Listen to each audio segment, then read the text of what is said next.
তারেক রহমান সরকারের প্রথম বাজেটে রেকর্ড 9,38,000 কোটি টাকা প্রস্তাব, ঘাটতি প্রায় 2.5 লাখ কোটি। শিক্ষা, স্বাস্থ্য, কর্মসংস্থান সহ 10 অগ্রাধিকার।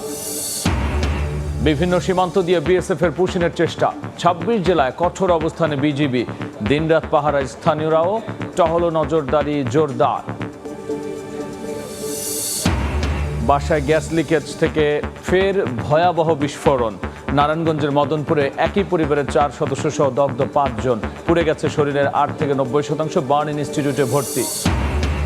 বেনাপোল বন্দরের শেড থেকে 6 কোটি টাকার পণ্য আত্মসাৎ, কর্মকর্তা সহ 18 জনের নামে প্রতারণার মামলা। মিথ্যা ঘোষণায় আনা দামি প্রসাধনী সরিয়ে রাখা হয় নিম্নমানের পণ্য। এবং দেশ জুড়ে বিশ্বকাপ ফুটবলের উত্তাপ, গোপালগঞ্জে 16 ফুট উচ্চতার মেসির ভাস্কর্য নির্মাণ, ব্রাহ্মণবাড়িয়ায় টানানো হলো 5 কিলোমিটার দৈর্ঘ্যের দক্ষিণ কোরিয়ার পতাকা।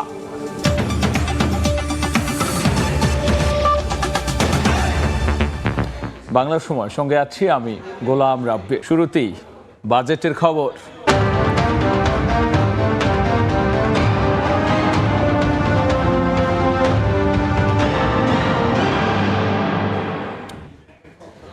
প্রায় 2 দশক পর রাষ্ট্র ক্ষমতা এসে 9,38,000 কোটি টাকার বাজেট পেশ করল বিএনপি সরকার।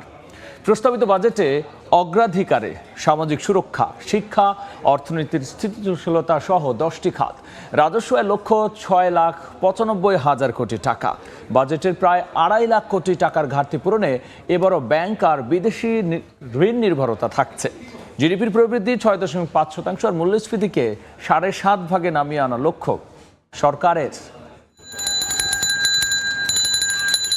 রুবেল মিয়ার প্যাডেলে চালানো রিকশা ঘুরে শক্তির জোরে, সে শক্তি দিয়ে 12,000 টাকা আয়ে মাসে 15,000 টাকার বাজেট মেলাতে হয় তাকে। কিন্তু সংসদে আজ বাজেটের কথা শুনে বললেন চিন্তার বিষয়। বাজেটের কথা শুনলে ডর করে। আমি মাসে ইনকাম করুন 12,000, আমার খরচ হইলো 15,000, তাহলে মনে হন 3,000 পাই কই আমি। রুবেল মিয়া থেকে রাষ্ট্রের সর্বোচ্চ ব্যক্তি, দেশের 16 কোটি নাগরিকের আসছে 1 বছরের জমা খরচ ইজার পরিকল্পনা নিয়ে সকালে সংসদে হাজির নতুন দায়িত্ব নেয়া বিএনপি সরকারের অর্থমন্ত্রী আমির খসরু মাহমুদ চৌধুরী। গণতান্ত্রিক, মানবিক ও অন্তর্ভুক্তিমূলক অর্থনীতির অভিযাত্রা প্রতিপাদ্যে 2026-27 অর্থ বছরের জন্য 11তম বাজেটের আকার 9,38,000 কোটি টাকা, যা 2025-26 অর্থ বছরের তুলনায় 1,48,000 কোটি টাকা বেশি। ব্যয় প্রাক্কলন করা হয়েছে, যা জিডিপির 13.7% এবং বিগত অর্থ বছরের বাজেটের তুলনায় 1,48,000 কোটি টাকা বেশি। দেশজ উৎপাদনের লক্ষ্যমাত্রা 68,31,000 কোটি টাকা, অর্থাৎ জিডিপি প্রবৃদ্ধি 6.5%। মূল্যস্ফীতির লক্ষণ রেখা 7.5% টেনে গুরুত্ব দেওয়া হয়েছে সরকারের ইশতেহার বাস্তবায়নকে। সর্বজনীন সামাজিক সুরক্ষা, আর্থিক খাতের স্থিতিশীলতা, জ্বালানি নিরাপত্তা সহ 10টি প্রধান খাত অগ্রাধিকারে থাকছে বাজেটে। মাননীয় সদস্যবৃন্দ, বাজেটের রাজস্ব আদায়ের লক্ষ্যমাত্রা 6,95,000 কোটি টাকা। 2,43,000 কোটি টাকার বাজেট ঘাটতি পূরণ এবার ব্যাংক ও আর্থিক প্রতিষ্ঠান সহ অভ্যন্তরীণ উৎস থেকে নেওয়া হবে 1,90,000 কোটি টাকা। বৈদেশিক ঋণ ও অনুদান 1,10,000 কোটি। অভ্যন্তরীণ ও বৈদেশিক ঋণের সুদ পরিশোধে এবার ব্যয় রাখা হয়েছে 1,27,500 কোটি টাকা। আগামী 2026-27 অর্থ বছরে মোট 6,95,000 কোটি টাকা রাজস্ব আয় প্রাক্কলন করা হয়েছে, যা জিডিপির 10.2%। সংসদে বাজেট প্রস্তাবনায় অর্থমন্ত্রী বলেন, ভঙ্গুর অর্থনীতিকে তুলে আনা এবং মানুষের জীবন সহনীয় করা প্রথম লক্ষ্য সরকারের। মানুষ লক্ষ কোটি টাকার বাজেট, প্রবৃদ্ধি, বিনিয়োগ বা বিশাল আকারের ঋণ, এ ধরনের বড় ক্যালকুলেশন বা জটিল ক্যালকুলেশনগুলো বোঝেন না। মানুষ বোঝেন তার ভাতের থালার দাম বাড়লো কিনা, শিক্ষা স্বাস্থ্যে কাটছাট করতে হবে কিনা, অথবা মাসের শেষে কতটুকু সঞ্চয় থাকবে। এমন পরিস্থিতিকে বলা যেতে পারে স্থিতিশীলতা এবং প্রবৃদ্ধির মধ্যে আটকে আছে অর্থনীতি। এমন পরিস্থিতিতে সরকারের প্রথম বাজেটের সফলতা নির্ভর করছে বাজেটের প্রতিটি পয়সার কার্যকরী এবং কল্যাণকর ব্যবহারের উপর। সেলিয়া সুলতানা, সময় সংবাদ, ঢাকা। এদিকে বাজেট পরবর্তী ভাবনা নিয়ে মিশ্র প্রতিক্রিয়া রয়েছে জনমনে। চায়ের চুমুকে সাধারণ মানুষের আড্ডায় উঠে আসে নিত্য প্রয়োজনীয় নানা পণ্যের দাম কমানো আর বাড়ানোর বিষয়টি। জোটের মধ্যে 94টি গড়ে তোলা এবং মেট্রো রেলের সঙ্গে ঢাকা চট্টগ্রাম এলিভেটেড এক্সপ্রেসওয়ে নির্মাণের নিম্ন পরিবারের মানুষের জন্য যে কোনো নিম্ন মানুষের যে জিনিসগুলো খাদ্যর চাহিদা, ডিম, আলু, সবজি, এগুলা দাম কমানো উচিত। জিনিস যাই জিনিসের দাম যদি বাড়ে, যদি বছরে তো 2 বারে বাড়ে, তো এগুলো যদি বাড়া, যদি সাধারণ মানুষ এখন কই যাবে, কি কি কি করবে? এগুলো তো বাড়া তো অসম্ভব।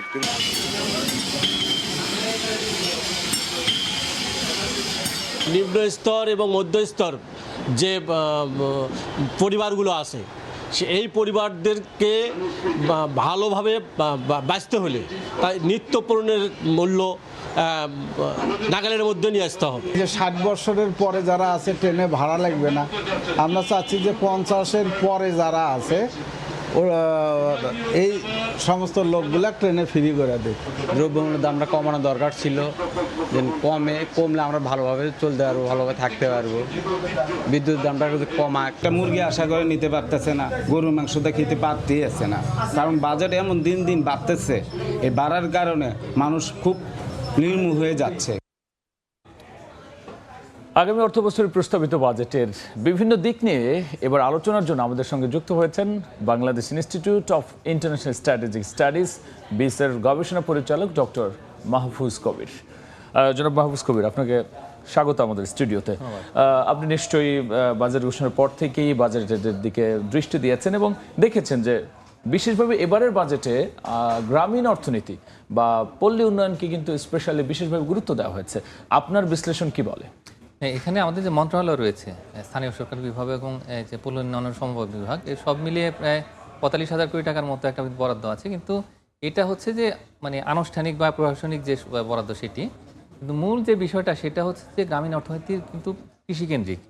তো কৃষিখাতে একটা বড় ভর্তুকি আছে, সারে একটা বড় ভর্তুকি আছে, এবং সেটাই কিন্তু আমাদের এই যে কৃষিতে এখন যে বড় চ্যালেঞ্জগুলো যাচ্ছে, বিশেষ করে হাওরের এবং আমরা দেখি যে কৃষি খাতে প্রতি বছরের সার নিয়ে অনেক ধরনের সারে একটা বড় ক্রাইসিস হয়েছিল। এর মধ্যে সৌদি আরব থেকে তো আমরা সেভাবে আসলে আনতে পারছি না এখন, যেহেতু হরমুজ প্রণালী আবার বন্ধ করে দিয়েছে ইরান। তো এগুলো সব সরকার আসলে বুঝতে পেরেছে। তো সুতরাং এই যে পুরো গ্রামীণ অর্থনীতিতে জ্বালানি, বিদ্যুৎ সেটা সরবরাহ করা, এবং একই সঙ্গে যে আমাদের এসএমইর জন্য আলাদা করে একটা বরাদ্দ আছে। তো এই এসএমইটা কিন্তু মূলত আমাদের যে গ্রামেই বেশি থাকে আর কি। তো গ্রামীণ যে অর্থনীতির মধ্যে একটা কিন্তু নন ফার্ম সেক্টর, সেইটাকে সাপোর্ট দেওয়ার জন্য এবার কিছু অর্থ যাবে।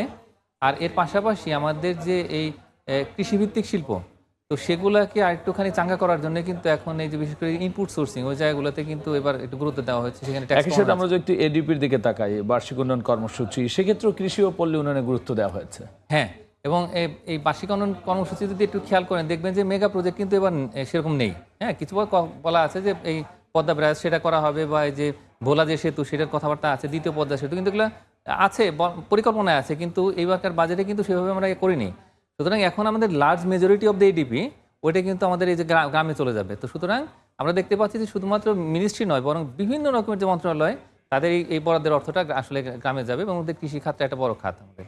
একই সাথে যদি একটু দেখেন যে কৃষক কার্ডের কথা আগে থেকে বলা হয়েছিল এবং এটি চালু হয়েছে, সেক্ষেত্রে এবারের বাজেটে তো এটিও একটা গুরুত্বপূর্ণ খাত হিসেবে আমরা দেখতে পারি। হ্যাঁ, অবশ্যই। আমি মনে করি যে এই যে দুটো সিগনেচার প্রজেক্ট আছে এবার, হ্যাঁ, যে সোশ্যাল প্রোটেকশনে, এর মধ্যে একটা ফ্যামিলি কার্ড, যেটা একটা বিশাল আলোড়ন সৃষ্টি করেছে দেশে। ফ্যামিলি কার্ডের একটা অংশ কিন্তু মানে বড় একটা অংশ কিন্তু আমাদের গ্রামে যাবে। আর আরেকটা হচ্ছে যে কৃষক কার্ড, সেটা 100% আসলে গ্রাম ভিত্তিক, এবং সেখানে 2,500 টাকা করে যে এককালীন বছরে পাবেন আমাদের কৃষকেরা, যেটা আসলে মূলত প্রান্তিক ক্ষুদ্র যারা কৃষক তারা। সুতরাং এইটা একটা বড় বিষয়, এবং একই সঙ্গে এবার নতুন একটা ডাইমেনশন আছে, সেটা হলো যে ডাইনামিক সোশ্যাল রেজিস্ট্রি। এটার মাধ্যমে যারা সত্যিকারের উপকারভোগী হওয়ার মতো তাদেরকে সুযোগ দেবে। আগে যেটা হতো যে প্রকল্প ছিল, অর্থ ছিল, বরাদ্দ খরচ হতো, কিন্তু দেখা যেত যে বড়রা সব নিয়ে যাচ্ছে, যাদের প্রয়োজন নেই তারা কিন্তু অন্তর্ভুক্ত হচ্ছে। এইবার সেই কাজটা হবে না। সুতরাং আমি মনে করি যে এই সঠিকভাবে যদি আমরা এটা ব্যবহার করতে পারি, ডাইনামিক সোশ্যাল রেজিস্ট্রি, তাহলে সেক্ষেত্রে আমরা সত্যিকারের যারা এই ক্ষুদ্র প্রান্তিক কৃষক বা ভূমিহীন কৃষক তাদেরকে আমরা এটার মধ্যে নিয়ে আসতে পারবো। একই সাথে যদি আমরা একটু অবকাঠামোর দিকে বলি, যেহেতু মেগা প্রকল্প নেওয়া হচ্ছে না বা ওইভাবে অতটা গুরুত্ব না দিয়ে, তার মানে হচ্ছে সামগ্রিক সমন্বিত উন্নয়নও তো গ্রাম এগিয়ে থাকবে। অবশ্যই, এবং আমাদের দেশের দরকার, তার কারণ 2034 সালের মধ্যে যেহেতু একটা 1 ট্রিলিয়ন ডলার ইকোনমিতে আমরা যেতে চাই, সুতরাং গ্রামের একটা ট্রান্সফরমেশন লাগবে, ওইখানে সমস্ত সুযোগ সুবিধা পৌঁছে দিতে হবে। এবং সেটার জন্য আসলে কৃষির যে একটা আধুনিক রূপান্তর, যে কমার্শিয়াল যে এগ্রিকালচার, তো সেটার আসলে কোনো বিকল্প নেই। এবং সেটার জন্যই আমি মনে করি সরকার মাত্র কাজটা শুরু করলো, এবং তাদের পরিকল্পনার মধ্যে এটা আছে। আর বিশেষ করে যে একটা 5 বছর মেয়াদি কিন্তু একটা কৌশলপত্র তৈরি হয়েছে, যার মধ্যে আমি টেকনিক্যাল কমিটিতে ছিলাম। তো আমি দেখতে পেয়েছি যে খুবই সুসংগঠিতভাবে কিন্তু এই পুরো অর্থনীতির পরিকল্পনা করা হচ্ছে এবং গ্রামটা তাদের একটা মানে মনোযোগের কেন্দ্রে আছে। তো সুতরাং এই মাত্র শুরু হলো এই বাজেট দিয়ে। বলছিলেন যে আপনি একটা টেকনিক্যাল কমিটিতে আছেন, ওটার আসলে লক্ষ্য উদ্দেশ্য এবং যে পরিকল্পনা সেটা নিয়ে যদি একটু বলেন। হ্যাঁ, এটা হচ্ছে যে 5 বছর মেয়াদি, 2031 সাল পর্যন্ত এটা একটা মেয়াদ রয়েছে এবং মূলত 2034 সালের মধ্যে $1 ট্রিলিয়ন ইকোনমি হবে এবং একই সঙ্গে যে নির্বাচনী ইশতেহার সেটা বাস্তবায়ন হবে এবং নির্বাচনী ইশতেহারের মধ্যে কিন্তু কৃষি, গ্রাম এটা কিন্তু একটা বড় গুরুত্ব আছে এবং সেটার কিন্তু একটা ইমপ্লিমেন্টেশনের জন্য একটা টেকনিক যেটা আসলে যে পুরো যে কৌশলপত্র সেটার মধ্যে আছে এবং সেইখানে যেটা আমি দেখতে পাচ্ছি আর কি, এটা যতটুকু ডকুমেন্ট হিসেবে আছে সেটা হলো যে এই পুরো গ্রামটা গ্রামের মতো থাকবে না, মানে মূলত এটা হবে হচ্ছে যে ইকোনমির একটা কিন্তু একটা বড় সেন্টার, একটা হাব হবে, সেটার চিন্তা ভাবনা আছে এবং বিভিন্ন জায়গাতে মানে পুরো আরবানের বাইরে একটা রুরাল যে একটা হাব হবে ইকোনমির, তো সেগুলোর পরিকল্পনা আছে এবং সেটার জন্য অবকাঠামো তৈরি, সেখানে বিদ্যুৎ, জ্বালানি সুবিধা, কৃষকদের যে উন্নয়ন, কৃষি খাতের যে বাণিজ্যিক রূপান্তর এবং কৃষির সঙ্গে শিল্পের যে সংযোগ, এই পুরো বিষয়গুলো এখানে আছে এবং সেইভাবে আসলে এই পরিকল্পনাটা তৈরি করা হয়েছে। এবার যদি বাজেটে আপনার বিশ্লেষণ বলেন যে কোন কোন দিকগুলো আপনার দৃষ্টি কেড়েছে? হ্যাঁ, এইবারকার বাজেট আমার কাছে মনে হয়েছে যে মানে খুব বেশি কিন্তু উচ্চাভিলাষী যে পরিকল্পনা সেগুলো নেই। যেমন মূল্যস্ফীতি নিয়ে পরিষ্কার বলা আছে 7.5%, তারা কিন্তু 6.5 বা 5 বলেনি।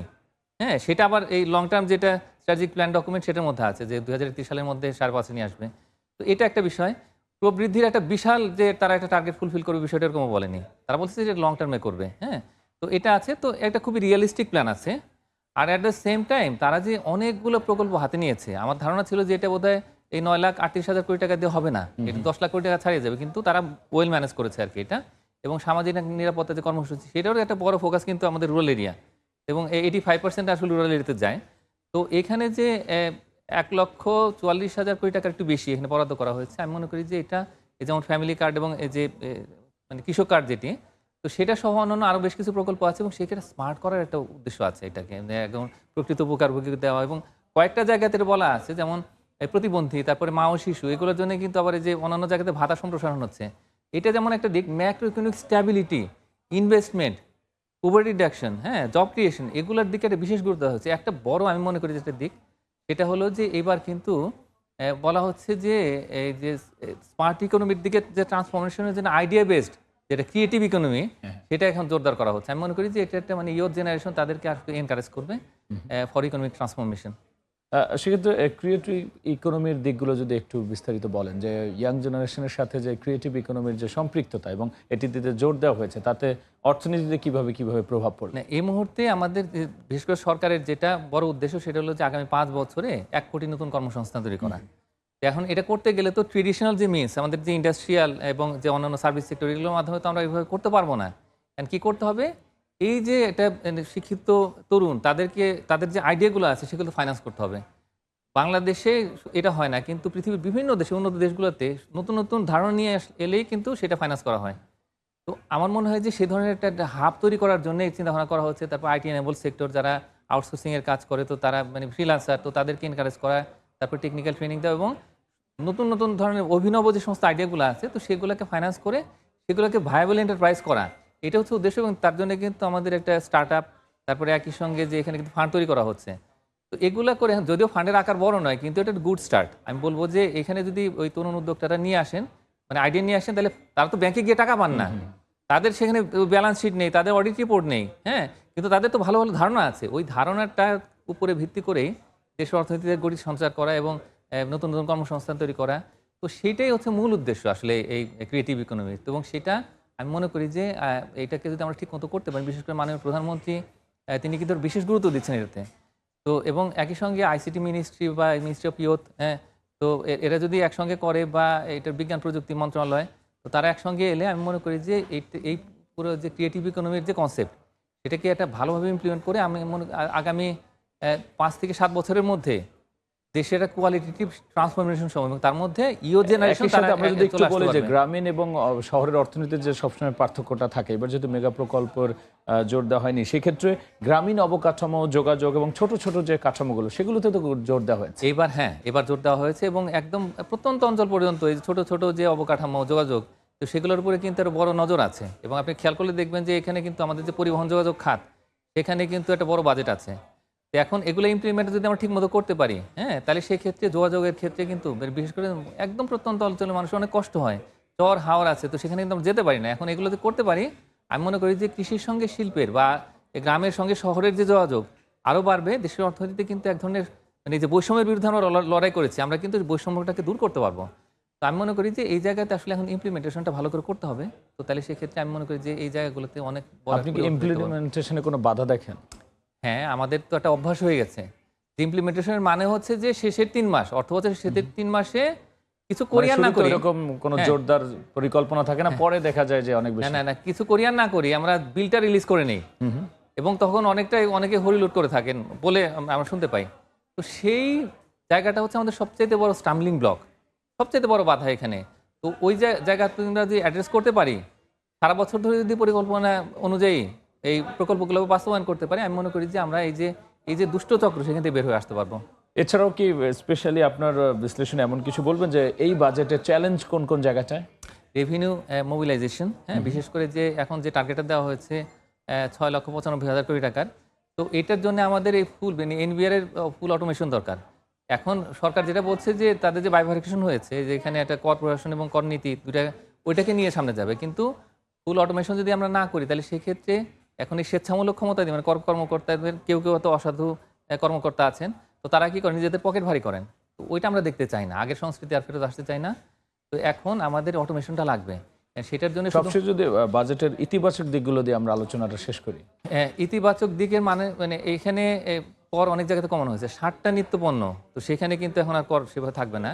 আর এটি ছাড়াও বিভিন্ন স্টেজে দেখবেন যে ভ্যাট, তারপরে হচ্ছে ইম্পোর্ট ডিউটি, সেগুলো কমানো হয়েছে। দেশের যে নিজস্ব যে শিল্পায়ন, কাঁচামাল আমদানি, তো সেগুলোর দিকে নজর দেওয়া হয়েছে। আমি মনে করি যে ব্যবসায়ীরা স্বস্তি পাবেন এবং এইভাবে স্বস্তির মধ্যে দিয়ে যদি বাজেট আমরা একটা বাস্তবায়ন করতে পারি, তাহলে দেখবেন যে এত বড় বাজেট আর বড় মনে হবে না, বোঝা মনে হবে না। আমি মনে করি এটা একটা বড় দিক এই বাজেটের।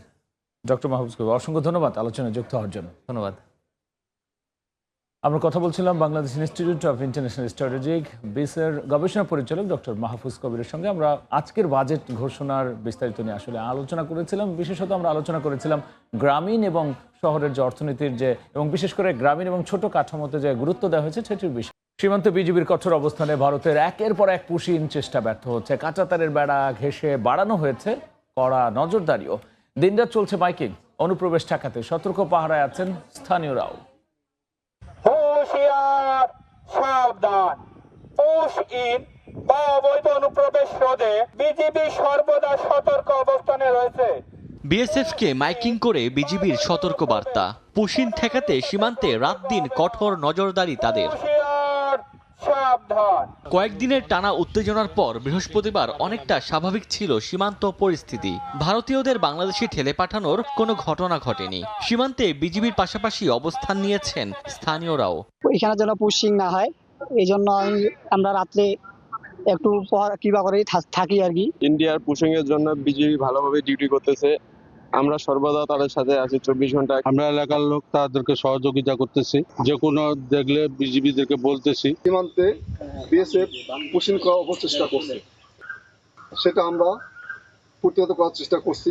এদিকে বেনাপোল সীমান্তেও সতর্ক অবস্থানে রয়েছে বিজিবি। পুশিং ঠেকাতে মোতায়েন করা হয়েছে অতিরিক্ত সদস্য।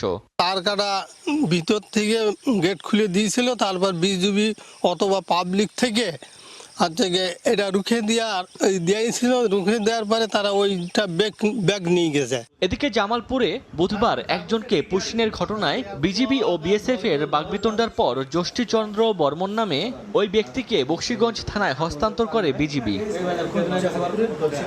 ওমর ফারুক, সময় সংবাদ। বাংলার সময় আরও থাকছে। হেলে দুলে চলে যানবাহন। কুষ্টিয়া, খুলনা ও চুয়াডাঙ্গায় সংযোগ সড়কের বেহাল দশা। ঘটছে ছোট বড় দুর্ঘটনা। ভোগান্তি চরমে, আশ্বাসে আজকে সংস্কার কাজ। নারায়ণগঞ্জে গ্যাস লিকেজ থেকে বিস্ফোরণে একই পরিবারের 4 সদস্য সহ 5 জন দগ্ধ হয়েছেন। তাদের জাতীয় বার্ন ইনস্টিটিউটে ভর্তি করা হয়েছে। দগ্ধদের শরীরের 8 থেকে 90% ঝলসে গেছে বলে জানিয়েছেন চিকিৎসক। বাসায় গ্যাস লিকেজ থেকে ভয়াবহ বিস্ফোরণ। নারায়ণগঞ্জের বন্দর উপজেলার মদনপুর ইউনিয়নের ছোটবাগ এলাকায় একতলা বাড়িটিতে স্ত্রী ও 2 ছেলে মেয়েকে নিয়ে ভাড়া থাকতেন সবজি ব্যবসায়ী আলী আহমদ মান্নান। রান্নাঘরে এলপিজি সিলিন্ডার গ্যাসের লাইনে লিকেজ থাকায় বৃহস্পতিবার ভোরে মান্নান নিজেই মেরামত করেন। পরে তার স্ত্রী গার্মেন্টস কর্মী সুলতানা আক্তার চুলায় রান্না শুরু করেন। এ সময় বিকট শব্দে বিস্ফোরণ হয়। এতে মান্নান, স্ত্রী সুলতানা, তাদের 2 সন্তান, কলেজ শিক্ষার্থী সিয়াম ও স্কুল শিক্ষার্থী মিমি এবং হজরত নামে এক পথচারী শিশু দগ্ধ হয়। ক্ষতিগ্রস্ত হয় আসবাবপত্র।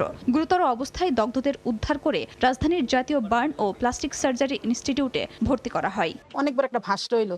ভাস্ট হওয়ার পরে শুনি কান্নাকাটির শব্দ। পরে আসলাম বাসায়, আয়সা দেখ এই গেটটা খোলা। পরে আয়সা দেখি ওই মহিলাটা এখানে পড়ে রয়েছে। পাশের বাড়ির ভাড়াটি আমার ডাক দিয়েছে, ভাই ঘরে আগুন লাগছে। তো আমি ঘুম থেকে উঠে সাথে সাথে আসছি আর কি। আসার পরে দেখি রুমের ভিতরে মানে যারা দগ্ধ হয়েছে তারা আপনার যে দগ্ধ হয়েছে একটা ছেলে বের হয়ে বাইরে হাঁটাহাঁটি করতেছে। খবর পেয়ে ঘটনাস্থল পরিদর্শন করেন পুলিশ ও ফায়ার সার্ভিসের কর্মকর্তারা। গ্যাসের সিলিন্ডারের লিকেজ থেকে বিস্ফোরণের প্রাথমিকভাবে ধারণা করছেন তারা।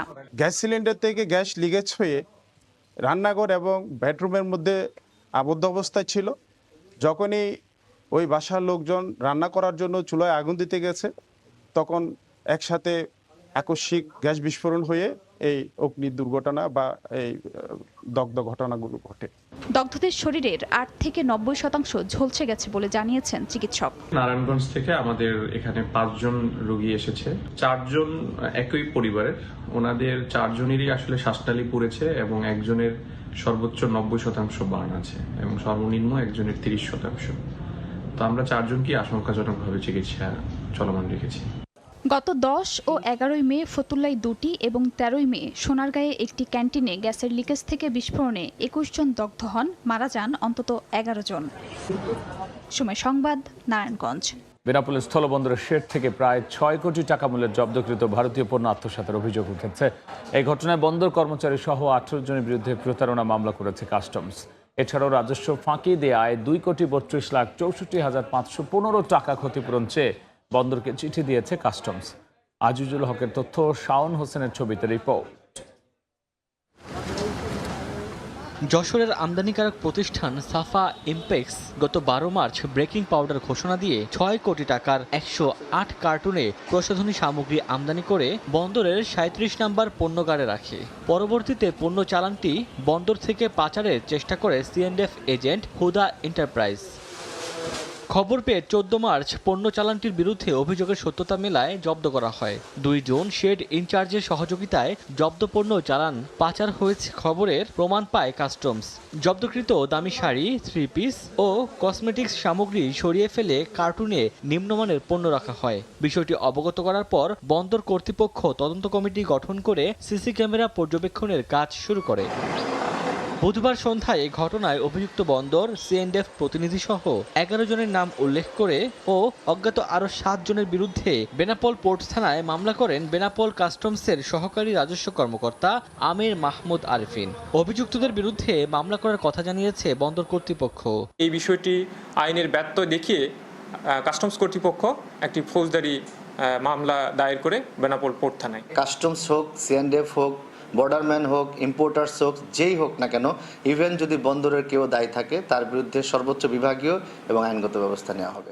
এদিকে বন্দরের নিরাপত্তা বেষ্টনীর মধ্যে পণ্য পাচারের ঘটনায় দুশ্চিন্তায় সাধারণ ব্যবসায়ীরা। আমদানিকৃত পণ্য স্থল বন্দরে রেখে যদি চুরি হয় তাহলে ব্যবসায়ীদের বা আমাদের নিরাপত্তাটা কোথায়? এই অনিয়ম যদি প্রতিরোধ না করা হয়, আগামীতে আরো বড় ধরনের রাজস্ব ঘাটতি দেখা দেবে বলে আমার বিশ্বাস।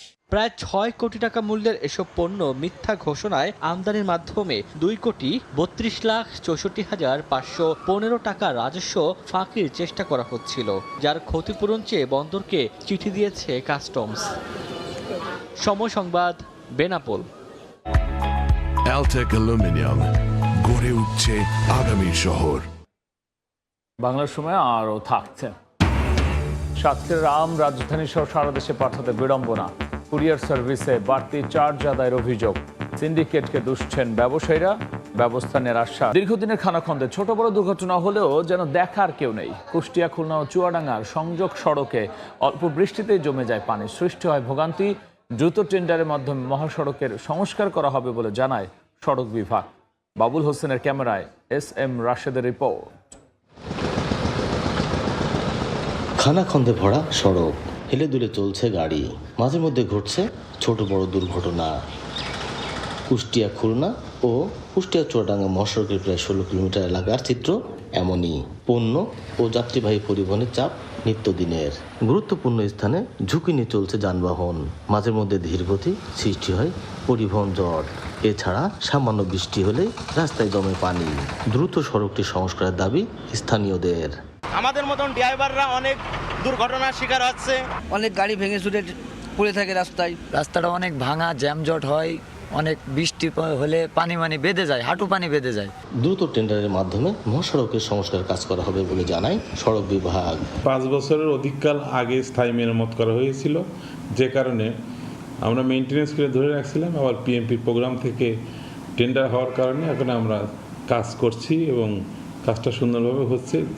যথাযথ সময়ের মধ্যেই আমরা কাজটা শেষ করতে পারবো বলে আশা করছি। কুষ্টিয়া সড়ক বিভাগের তথ্য মতে জেলায় প্রায় 80 কিলোমিটার মহাসড়ক রয়েছে।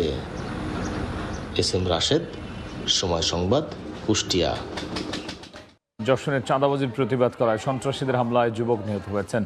স্বজনরা জানিয়েছেন, চৌগাছা এলাকায় ভ্রাম্যমাণ কসমেটিক্স ব্যবসায়ী জুয়েল রানার কাছে একই গ্রামের ইউসুফ, কাশেম, বাবুসহ 5-6 জন প্রায় চাঁদা দাবি করত। এর প্রতিবাদ করায় সকালে তারা সদল বলে জুয়েলের উপর হামলা চালায়। খবর পেয়ে ছুটে গেলে তার স্ত্রীকে বৈদ্যুতিক খুঁটির সঙ্গে বেঁধে জুয়েলকে বেধড়ক মারধর করে 2 পা হাঁটুর নিচ থেকে ভেঙে দেয়। পরে তাকে উদ্ধার করে চৌগাছা উপজেলা স্বাস্থ্য কমপ্লেক্সে ভর্তি করেন। অবস্থার অবনতির উন্নত চিকিৎসার জন্য যশোর জেনারেল হাসপাতালে নিয়ে গেলে চিকিৎসক জুয়েলকে মৃত ঘোষণা করেন। এদিকে যশোরে 2 নারীকে ধর্ষণের অভিযোগে এক যুবককে আটক করেছে পুলিশ। পুলিশ জানায়, বুধবার রাত 12:30টার দিকে চাষড়া ডালমিল এলাকার এক গৃহবধূ ও তার ননদের মেয়ে ঘুমিয়েছিলেন। গৃহবধূর স্বামী তখন বাইরে ছিলেন। এই সুযোগে কৌশলে রকি ওই ঘরে ঢুকে প্রথমে গৃহবধূকে ধর্ষণ করে হত্যার হুমকি সহ নানা ধরনের ভয়ভীতি দেখায়। পরে তার ননদের কিশোরী মেয়েকেও ধর্ষণ করে পালিয়ে যায়। থানায় বিষয়টি জানানো হলে গভীর রাত অভিযান চালিয়ে রকিকে আটক করে পুলিশ। ভুক্তভোগী দুজনের মেডিকেল পরীক্ষা করানো হয়েছে। কিশোরগঞ্জে ট্রাক চাপায় ব্যাটারি চালিত অটোরিকশার 2 যাত্রী ও মাদারীপুরের পিকআপের ধাক্কা ইজি বাইকের চালকের মৃত্যু হয়েছে। 2 জেলায় আহত হয়েছেন আরও 6 জন। ভোরে ঢাকা থেকে ছেড়ে আসা পণ্যবাহী ট্রাক কিশোরগঞ্জে যাচ্ছিল। পথে পাকুন্দিয়ার শ্রীরামদি সরকারি হিমাগার এলাকায় বিপরীত দিক থেকে আসা ব্যাটারি চালিত অটোরিকশাকে চাপা দেয় ট্রাকটি। এতে ঘটনাস্থলে অটোরিকশার 2 যাত্রী নিহত হন। আহত হন আরও 3 জন। এদিকে মাদারীপুরের রাজৈরের টেকেরহাট কবিরাজপুর সড়কের তাঁতিকান্দা এলাকায় পিকআপের ধাক্কা ইজি বাইকের চালক সহ আহত হন 3 যাত্রী। তাদের উদ্ধার করে উপজেলা স্বাস্থ্য কমপ্লেক্সে নিয়ে গেলে ইজি বাইক চালক শামীম মুন্সিকে মৃত ঘোষণা করেন। বান্দরবান সদর হাসপাতালের সার্ভিস ভবনে নির্মাণ কাজ করার সময় বিদ্যুৎ স্পৃষ্টে 2 নির্মাণ শ্রমিকের মৃত্যু হয়েছে। ফায়ার সার্ভিস জানায়, বেলা 11টার দিকে সদর হাসপাতালের সার্ভিস ভবনে নির্মাণ কাজ করছিলেন নির্মাণ শ্রমিক সাকিব ও কামরুল হাসান। এ সময় একটি লোহার পাত ভবনের পাশে বৈদ্যুতিক মেইল তারের সঙ্গে সংস্পর্শ হলে তাৎক্ষণিক বিদ্যুৎ স্পৃষ্ট হয়ে ঘটনাস্থলে মারা যান সাকিব ও কামরুল। খবর পেয়ে পুলিশ ও ফায়ার সার্ভিস সদস্যরা ঘটনাস্থলে গিয়ে মরদেহ উদ্ধার করে। বাগেরহাটে হাম রোগের সঙ্গে বেড়েছে ডেঙ্গু রোগের সংখ্যা। 23 জন হাম ও 24 জন ডেঙ্গু রোগী ভর্তি আছে সদর হাসপাতালে। প্রতিদিনই হাসপাতালে ভর্তি হচ্ছে শিশুসহ নানা বয়সী মানুষ। প্রচণ্ড জ্বর, সর্দি, কাশি নিয়ে হাসপাতালে শিশু সন্তানদের নিয়ে আসছেন অভিভাবকরা। যেসব শিশুদের হামের উপসর্গ আছে তাদের রাখা হয়েছে আইসোলেশন বিভাগে। হামের পাশাপাশি বেড়েছে ডেঙ্গু রোগীর সংখ্যা। হাসপাতালের ধারণ ক্ষমতার চেয়ে 3 গুণ বেশি শিশু ও ডেঙ্গু রোগী হাসপাতালে ভর্তি রয়েছে। এতে উদ্বিগ্ন অভিভাবক আর স্বজনরা। চিকিৎসা দিতে হিমশিম অবস্থা নার্স ও চিকিৎসকদের। এদিকে অতিরিক্ত গরমে রোগীর চাপ বেড়েছে মেহেরপুর জেনারেল হাসপাতালে। এতে সেবা দিতে হিমশিম খাচ্ছে হাসপাতাল কর্তৃপক্ষ। মেহেরপুর জেনারেল হাসপাতালে গেল 7 দিনে 1340 জন রোগী চিকিৎসা নিয়েছেন। নামে 250 শয্যা বিশিষ্ট হলো 100 শয্যার সুবিধা দিয়ে চলছে এটি। প্রতিনিয়ত ধারণ ক্ষমতার 3 থেকে 4 গুণ রোগী ভর্তি হয়ে চিকিৎসা নিচ্ছে এখানে। ওয়ার্ডগুলোতে বেড না পেয়ে মেঝেতে অবস্থান নিয়েছে অনেকে, যা বেড়ে পৌঁছেছে বারান্দা পর্যন্ত। কেউ কেউ আবার দাঁড়িয়ে নিচ্ছেন চিকিৎসা। রোগীদের অধিকাংশ অতিরিক্ত গরমে ঠান্ডা, জ্বর, কাশি, শ্বাসকষ্ট, ডায়রিয়ার মতো রোগ নিয়ে ভর্তি হয়েছেন। হাসপাতালে বিনামূল্যে ওষুধের পাশাপাশি চিকিৎসা সেবা প্রাপ্তি নিয়েও রয়েছে নানা অভিযোগ। বাগেরহাট জেলা হাসপাতালে কর্মবিরতি ও মানববন্ধন করেছেন আউটসোর্সিং কর্মীরা। সকালে 250 শয্যা জেলা হাসপাতালে সামনে এ কর্মসূচি পালন করা হয়। তাদের অভিযোগ, দীর্ঘদিন কর্মরত অভিজ্ঞ কর্মীদের বাদ দিয়ে নতুন নিয়োগের চেষ্টা চলছে। সরকারের নীতিমালা অনুযায়ী অভিজ্ঞদের অগ্রাধিকার নিশ্চিত করে তাদের চাকরি বহাল রাখার দাবিও জানান তারা। অন্যথায় আরও কঠোর আন্দোলনে হুঁশিয়ারি দিয়েছেন তারা।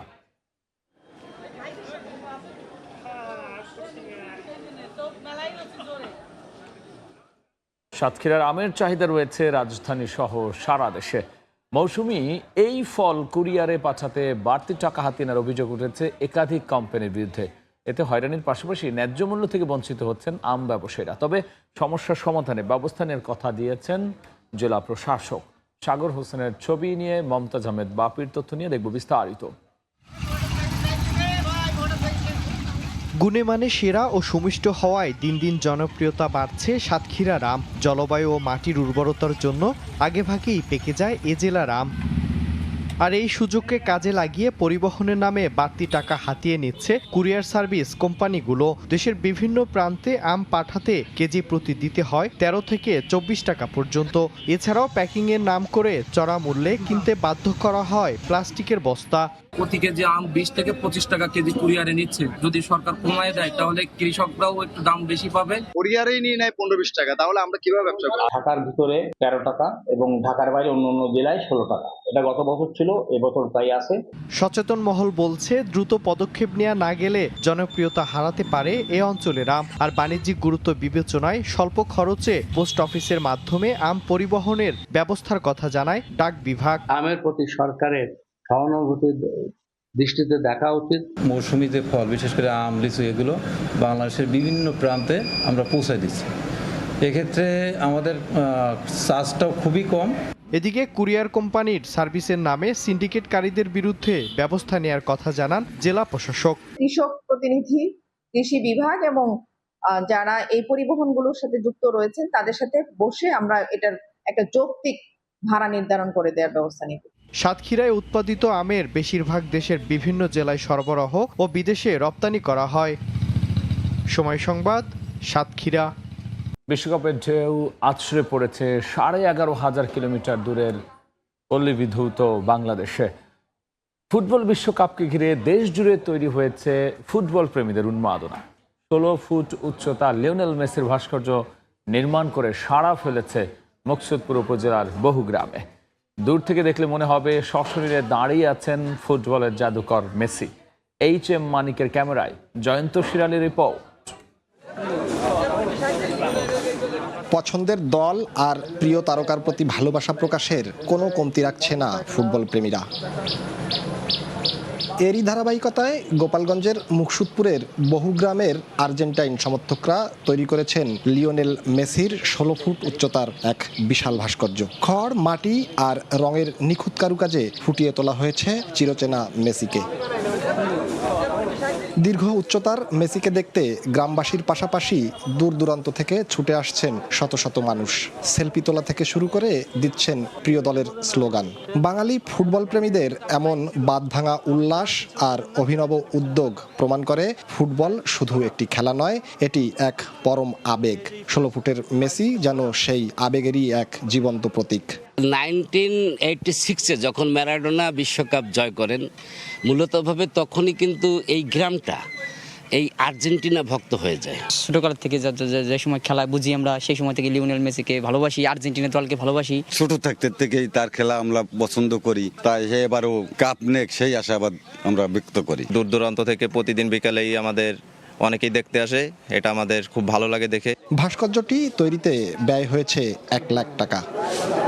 16 ফুটের এই বিশাল ভাস্কর্য তৈরি করে আর্জেন্টাইন সমর্থকরা প্রমাণ করলেন ফুটবল নিয়ে বাঙালির উন্মাদনা আর ভালোবাসা যে কোনো সীমানাকে ছাড়িয়ে যেতে পারে। জয়ন্ত শিরালি, সময় সংবাদ, গোপালগঞ্জ। বাংলা সময় শীর্ষ সংবাদ জানিয়ে দিচ্ছি আরও একবার। তারেক রহমান সরকারের প্রথম বাজেটে রেকর্ড 9,38,000 কোটি টাকার প্রস্তাব। ঘাটতি প্রায় 2.5 লাখ কোটি। শিক্ষা, স্বাস্থ্য, কর্মসংস্থান সহ 10 অগ্রাধিকার। বিভিন্ন সীমান্ত দিয়ে বিএসএফের পুশিনের চেষ্টা। 26 জেলায় কঠোর অবস্থানে বিজিবি। দিনরাত পাহাড়ের স্থানীয়রাও টহল ও নজরদারি জোরদার। এবং বাসায় গ্যাস লিকেজ থেকে ফের ভয়াবহ বিস্ফোরণ। নারায়ণগঞ্জের মদনপুরে একই পরিবারের 4 সদস্য সহ দগ্ধ 5 জন, পুড়ে গেছে শরীরে 8 থেকে 90%। বার্ন ইনস্টিটিউটে ভর্তি। এই ছিল আমার কাছে থাকা বাংলার সময়। এরপর সন্ধ্যার সময় নিয়ে যুক্ত হবেন সহকর্মী ইমদাদুল হক। আপনাকে অসংখ্য ধন্যবাদ। সন্ধ্যার সময় নিয়ে আসছি কিছুক্ষণ পর, সঙ্গে থাকুন সময়ের।